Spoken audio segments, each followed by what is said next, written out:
सम्राट पद पर भगवान ऋषभ देव जी के बड़े पुत्र महाराज भरत जी विराजमान थे।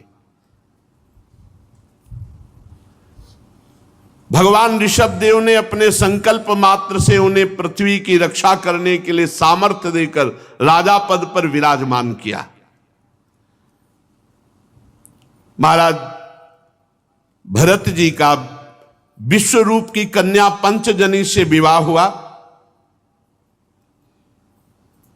पंचजनी के गर्भ से उनके सुमति, राष्ट्रभृत, सुदर्शन, आवरण और धूम्रकेतु नाम के 5 पुत्र हुए, जो भरत जी के समान ही थे। इस वर्ष का, जिसका नाम पहले अजनाभ वर्ष था, भरत जी के नाम से ही इसका नाम भारत वर्ष हुआ। भगवान ऋषभ देव जी के पुत्र भरत जी के नाम से ही पहले ऋषभ देव जी तक अजनाभ वर्ष इसको कहा गया।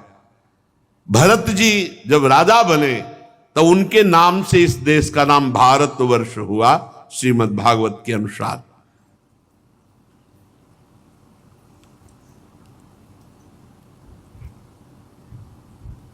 महाराज भरत जी तो स्वभाव से ही भगवत भजन परायण और बहुज्ञ, सब शास्त्रों का ज्ञान, राजनीति का ज्ञान। जैसे उनके पिता पितामह राज्य करे वैसे ही भरत जी राज्य किए। बड़े वात्सल्य भाव से दुलार करते हुए अपनी प्रजा का पालन किया और छोटी बड़ी बहुत सी यज्ञों का अनुष्ठान किया।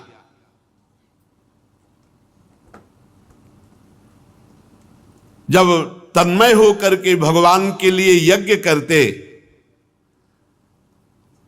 तो उनके भाव में हर समय श्रीवत्स, कौस्तुभ, माला, चक्र, शंख और गदा धारण किए हुए भगवान का भाव निरंतर बना रहता, मानो सामने भगवान विराजमान। ऐसे भाव से युक्त होकर के यज्ञ करते। दिनों दिन इनकी वेग पूर्वक उत्कृष्ट भक्ति बढ़ने लगी। 1 करोड़ वर्ष तक स्वस्थ रह करके राज्य शासन किया। 1 करोड़ वर्ष तक। अब मन में राज्य से उदासीनता बढ़ी, अब भगवान का भजन करें। वैसे तो यज्ञ आदि के द्वारा सब अपने जो पुत्र थे उनको यथा योग्य राज्य संपत्ति दे दी और आप निकल पड़े राजमहल से। पुलहाश्रम हरिहर क्षेत्र में आकर के भजन करने का दृढ़ निश्चय किया।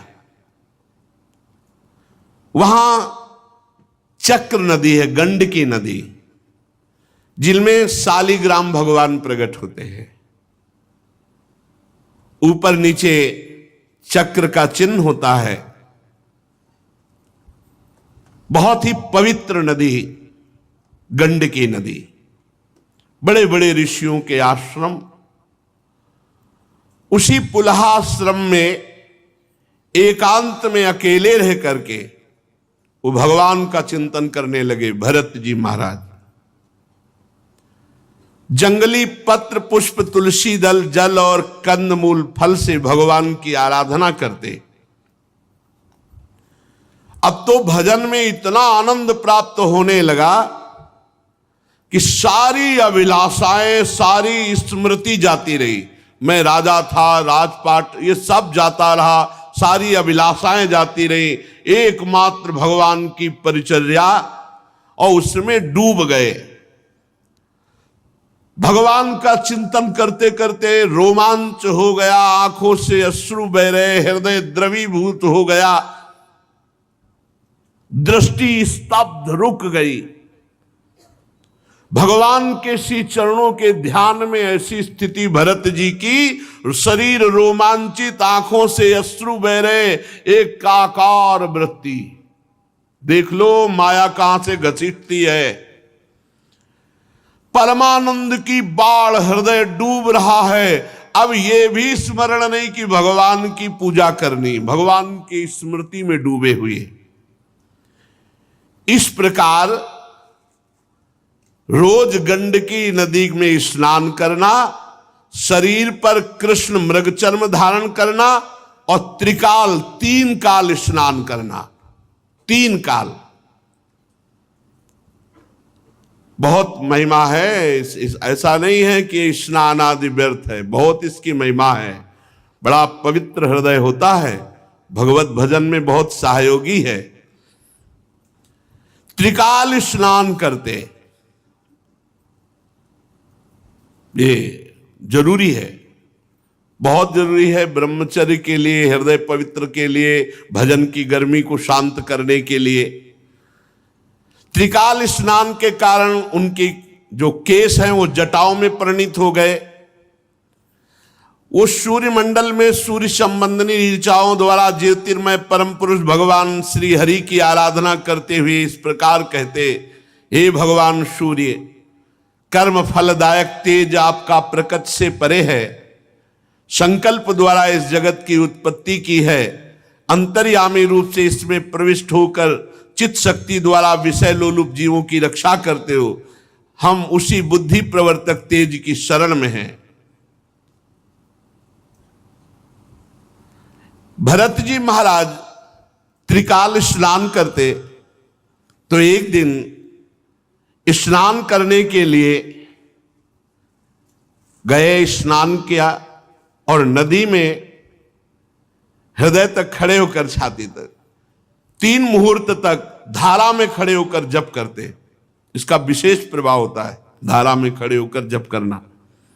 अब इतने गंगा जल में खड़े, झम झम गंगा जी की ऐसी धाराएं आवाज होती, कभी कछुआ ऐसे नोच लेता, फिर हिम्मत धीरे धीरे हिम्मत बनती। आप खड़े भी नहीं हो सकते, रात्रि के 4 बजे अंधकार, आप खड़े भी नहीं हो सकते, क्योंकि वहां मुर्दा भी बह रहे हैं, वहां कछुआ भी है, वहां जीव जंतुर भी है। ऐसे हिम्मत, बहुत हिम्मत की जरूरत है खड़े होकर गंगा जी में। यहां तक तो 3 मुहूर्त तक धारा में खड़े होकर भजन करते। इसी समय एक हरनी प्यास से व्याकुल हो जल पीने के लिए आई और वो गर्भवती थी। नदी के तीर पर जहां धारा में खड़े जप कर रहे थे वहीं वो पीछे से जल पीने आई।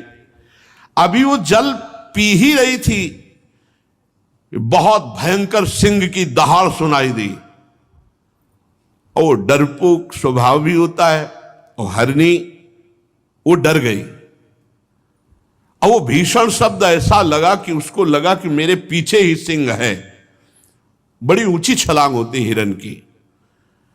अब उसे लगा मेरे प्राणों पर बन आई, तो एकदम किनारे से ही छलांग मारी कि धारा को, गंडकी नदी की पार कर जाए। अब वो जो छलांग मारने की प्रक्रिया थी, उससे गर्भ योनि द्वार से निकल करके जल की धारा में गिरा। अब वो मृगी गर्भवती थी तो छलांग मार के पार तो नहीं जा पाई, वो भी गिर गई, डरी हुई थी, वहीं मर गई। अब ये दृश्य भरत जी जप करते हुए देख रहे थे।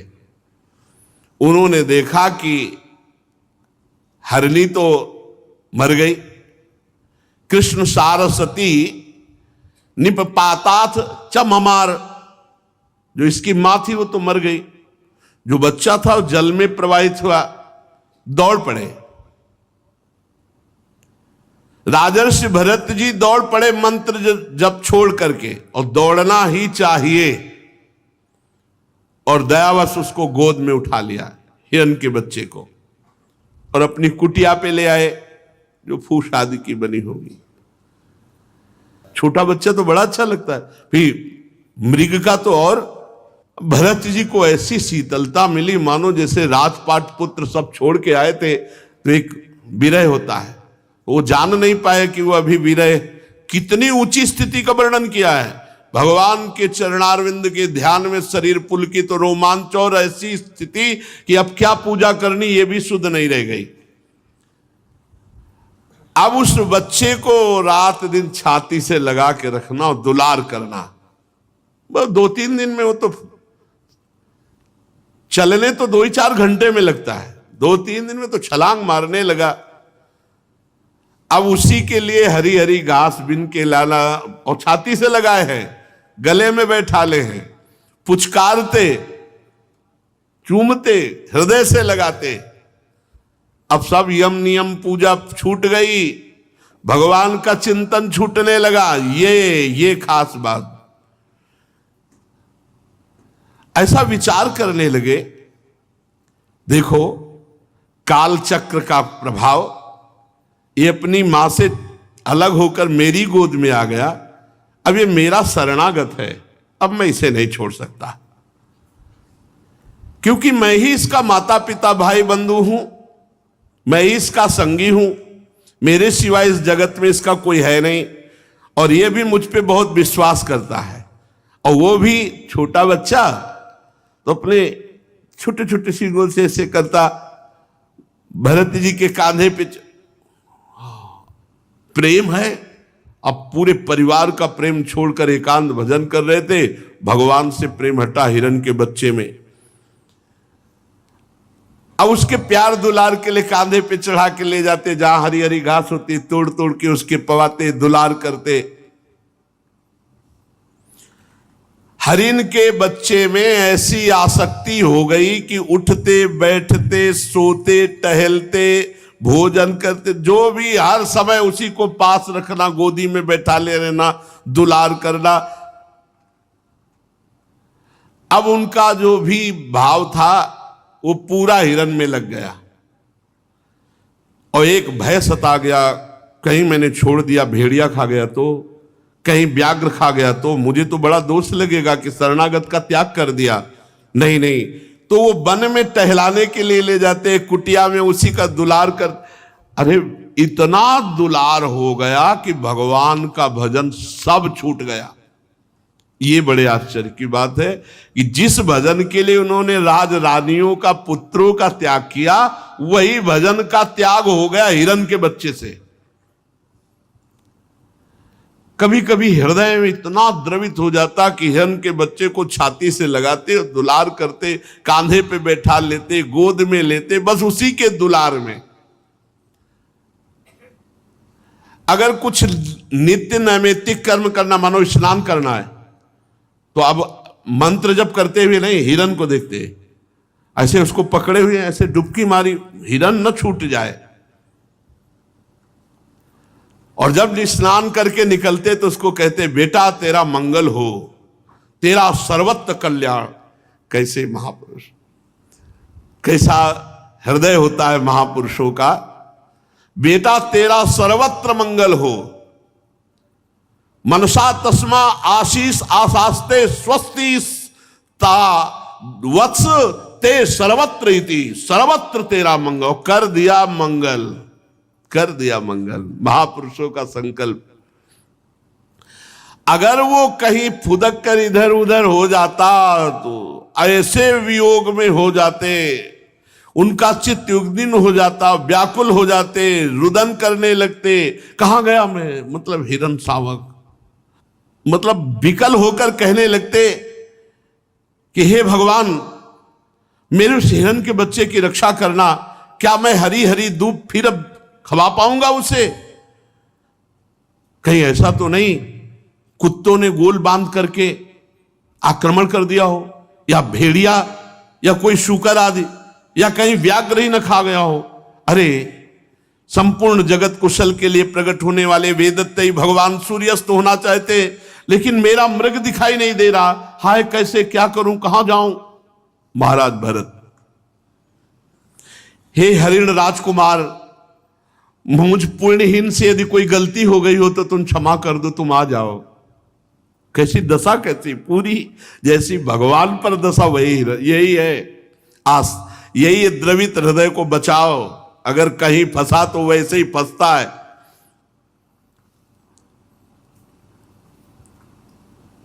जब कभी मैं प्रणय कोप से खेल में झूठ मूठ समाधि करता भाव, तो अपने छोटे छोटे जल बिंदुओं के समान कोमल कोमल नन्हे सींगों से जब मेरे ऊपर ऐसे खुजलाता, कितना सुख मिलता। कब मिलेगा वो हिरण शावक? कैसा उसका उछलना है, कैसा भयचकित होकर हमारी तरफ देखना है। एक एक चेष्टा हिरण की याद कर रहे भगवान की लई। कैसे उसके नेत्र जब वो भयभीत होता तो कैसा हमारी तरफ देखता। ढूंढने निकले तो उसके खुर के चिन्ह देखे, बोले अहो तपस्विनी धरती तुम्हारे सौभाग्य। ये देखो आसक्त चित्त, तुमने कौन सा महान तप किया कि उस हिरण शावक के छोटे छोटे खुर के चिन्ह तुम में विराजमान है। मैं बड़ा व्याकुल हूं, मेरा हिरण राजकुमार किधर चला गया। जैसे किसी गरीब की संपत्ति खो जाए और वो ढूंढे, ऐसे मैं ढूंढ रहा हूं। चंद्रमा की तरफ देखा तो मृग का चिन्ह दिखाई देता है। अहो माता सिंह के भय से मर गई, आज क्या चंद्रदेव मेरे मृग शिशु को अपने में छुपा लिए। चंद्रमा में भी मृग शिशु। हे अनाथ वत्सल दीन वत्सल भगवान नक्षत्रनाथ चंद्रमा, कि आप मेरे मृग शावक की रक्षा कर रहे।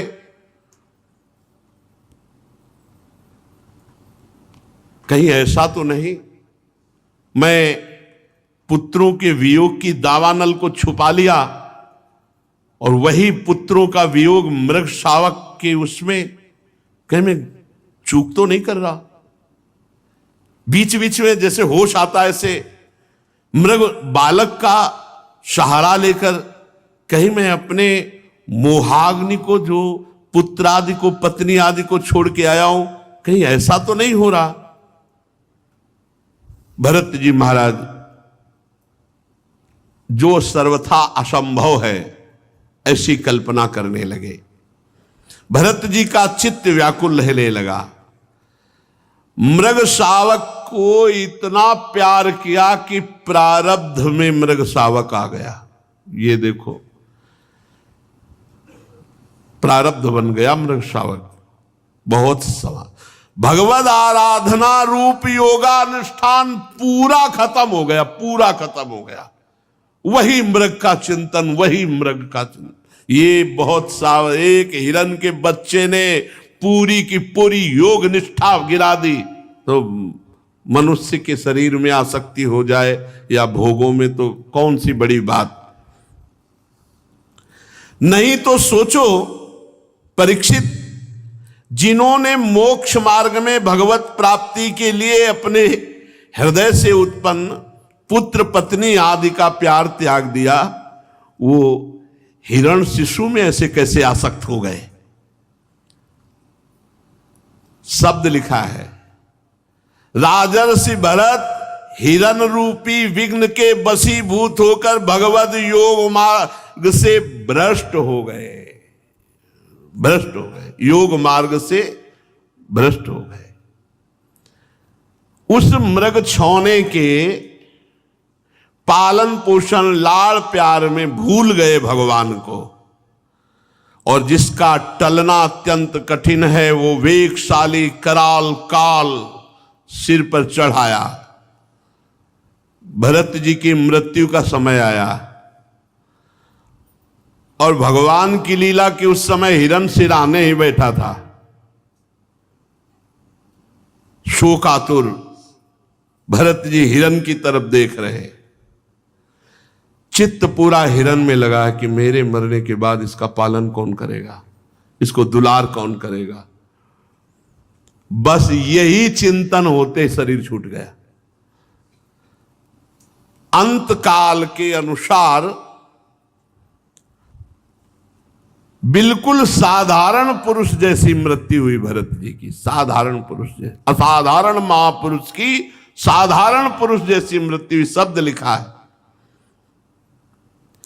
तदानीमपि पार्श्ववर्तिन महात्मज मिवानु शोचंत मभिवीक्षमाणो मृग एवाभिनिवेशित मना। देखते हुए मृग को और मन भी मृग में लगा हुआ है। एवाभिनिवेशित मना विसृज्य लोकम, शरीर छोड़ दिया तो सह मृगेण कलेवरम मृत मनु न मृत जन्मानुस्मृति, भगवान की स्मृति नहीं हुई, मृग को देखते हुए मृग की स्मृति में शरीर छोड़ा तो उनको मृग शरीर की प्राप्ति हुई। ये खास बात।